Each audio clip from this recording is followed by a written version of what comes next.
Pitcher Nail Down. I'm Jason Gilbo at JGilbo11, taking a look at pitching options tonight. It's a Thursday slate, 10 games, starting at 7:05. Jumping right into it, we're going to take a look at New York and Philadelphia. Vince Velasquez versus Jacob deGrom. Mets lineup, obviously losing Jay Bruce, losing Lucas Duda. Kind of puts a damper onto things. Vince Velasquez just hasn't really flashed enough form to consider really using. Did have a good start against the Braves. But outside that, since coming back, he's been a little bit rocky. Obviously, would want to see him perform a little bit better before I start using him. Jacob deGrom on the other side, this is someone who I like quite a bit here. On the road, yeah, he does struggle away from Citi Field a little bit. Yes, he hasn't been really all that great against the Phillies this year. But this is a spot where really he has a ton of upside in. Phillies offense against right-handers, 24th in WOBA. 23.2% strikeout rate. You look at deGrom, I mean, outside of Salazar this season, he has the second highest swinging strike rate on the slate, right around 14%, 28.8% strikeout rate, 7.8% walk rate. You look at deGrom, I mean, Sierra FIP under 4, XFIP 3.37, 45% ground ball rate. I mean, deGrom kind of brings a lot to the table that you like. Obviously, for the price tag, has he done a lot? Obviously, he struggled against, Los Angeles, but Seattle dominated, San Diego dominated, Colorado dominated. I mean, this guy is putting up double-digit strikeout starts quite a bit this year. I like the price tag in comparison to the others because, I mean, looking at him, obviously FanDuel he's in play, but DraftKings, I mean, he's right around kind of Paxton. He's more expensive than Yu Darvish, more expensive than Salazar. So I think a lot of people are going to gravitate towards those guys and kind of leave out deGrom for that extra 1,000, which, I'm fine with doing. But I also just don't want to forget about deGrom tonight. I think he's one of the top end options that you can go with. So moving on, Miami and Washington, Tanner Roark versus Dan Straley. Neither of these guys really possess any upside for me to kind of consider on the slate. I know Tanner Roark's cheap, coming off a couple of better starts, but nothing I really want to use tonight. So New York Blue Jays, this is kind of much of the same thing. Sonny Gray is way too expensive in this one. He is 10-9 on DraftKings. I'd rather just kind of pay up or go with some different options. I know he's been great. Obviously, the strikeouts have been there. He was phenomenal against Toronto last time out. Now he's even more expensive. I'm just not really looking to use him on the slate. And Estrada, no thanks with his form. So Tampa Bay and Cleveland. Cleveland coming in as small road favorites. Danny Salazar taking on Blake Snell. Blake Snell, no thank you. But Danny Salazar, yes, please. This guy's been phenomenal since coming back from the DL. 12, 8, and 8 strikeouts over his last 3 starts. He's gone 7, 6, and 7 innings. Has not allowed over 200 runs. In fact, he's just allowed 300 runs in that span. Taking on New York, Toronto, and Chicago. Gets a Tampa Bay team that has been struggling a lot lately. They're bottom 10 in WOBA over the last 30 days. Against righties this year, obviously top 10 in WOBA, top 10 in ISO, but 25% strikeout rate. Lucas Duda questionable to be in that lineup tonight. You're kind of looking at some other options. Salazar pretty tough on right-handers. So, I mean, Longoria, Souza, Ramos kind of all taken out. And he's been pretty good against lefties as well in terms of strikeout department. So, you look at Salazar, I mean, 16.2% swinging strike rate this year. Walks were always an issue, but he's kind of tweaked that a bit and fixed things up. Sierra XFIP all lower than his ERA. Strikeout rate rated at 33%. Not giving up a ton of hard contact, less than 30%. So Salazar's another guy, cash, GPPs. I don't mind him tonight. He's always someone who can balance out. If he gives up a couple of runs, you like the fact that he can get, balance out, has a chance at 8+ strikeouts to kind of help you out. So Tampa Bay, one of the lower run totals on the slate. Salazar definitely playable in cash and GPPs tonight. Kansas City, St. Louis, Jason Hamill taking on Lance Lynn. Lance Lynn on DK as an SP2 I'm okay with tonight. 7,800 there. I don't know if he has a ton of upside in this matchup, but I think he's a guy who can kind of finish around 18, 20 DK points, which I will definitely take at that price tag. He's definitely got to pick up the win to do it, but he's gone 6 or more innings in every start since July 4th. Strikeouts have been pretty average. He's been kind of going up against some decent offenses that don't strike out a ton, like Pittsburgh, like New York. The Reds don't strike out a lot, so also in some poor ballparks. So Lynn's kind of survived a tough stretch of games there. He's not one of my favorite arms, but I don't mind him on the slate just because I do feel like he actually fits a decent price tag. Lynn's a guy, pretty mediocre stuff in terms of just kind of numbers.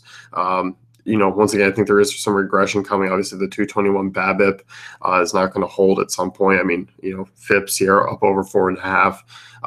Regression's coming. Royals' offense is kind of, on or off. I know they were obviously picked things up. They're in the middle of a playoff race all of a sudden. So the Cardinals, but Cardinals minus 146 favorites here. Kansas City right around 4-1 totals. I think Lynn's a viable SP2 at the most. Houston, Chicago, Carlos Rodon versus Brad Peacock. Peacock's been in awful form of late. Outside that Seattle game, he's been pretty pedestrian over his last 3 outings. Has kind of struggled, hasn't gone deep into games. He's a GPP play at most nights just because of the White Sox offense. Against right-handers, obviously bottom 5 in the league, 23% strikeout rate. That's kind of what you're looking at. Peacock has been someone who can miss some bats, 12.4% swinging strike rate, 31% strikeout rate. Inducing a lot of soft contact, 26%, which is a big positive. Definitely been solid this year. 2.96 FIP, ERA, low 3s. I do like Peacock here. I do like the price tag on him. I just feel like GPPs is probably the best bet here, just given the fact that there are safer options for just a couple thousand more, which I don't mind spending because Peacock really is someone who can kill a lineup rather quickly. On the other side, Carlos Rodon, the strikeout rate has really been sky high of late. Gets a tough matchup. A couple of guys back that are George Springer being back kind of hurts things a little bit for Rodon's case. I'm not going to rule him out. If you want to go down that road and kind of build GPP lineups and build a lot of them, I'm okay with Rodon here because he has struck out with some big names and big name offenses. I mean, Chicago, Cleveland, Boston over his last 3 starts, 11-9, 11 strikeouts. So upsides there, even against a Houston team that, doesn't strike out a ton. Obviously, they're very good against lefties, second in the league in WOBA. 200 ISO as well. It's a kind of a high risk, high reward lineup. But if you're building a small amount of lineups, you don't need to go there at all. Minnesota, Milwaukee, Zach Davies versus Dennis Ennis. I'm not going here at all. Both run totals modestly high in this ballpark. I know Bartolo Colon came in here and shut through a gem, 7 scoreless innings, making us all consider retirement, but this is not a spot where I'm really looking to use any pitchers here. Dodgers and Arizona, Anthony Banda take on Yu Darvish. I like Yu Darvish as a GPP guy. I rather lean on Salazar and DeGrom in cash games, but I don't mind Darvish here. Arizona offense, yes, they're better off at home. They also strike out quite a bit still against righties, 23%. Darvish is one of those guys where I do feel like he can pitch well here. Obviously he's pitched in Texas his whole life.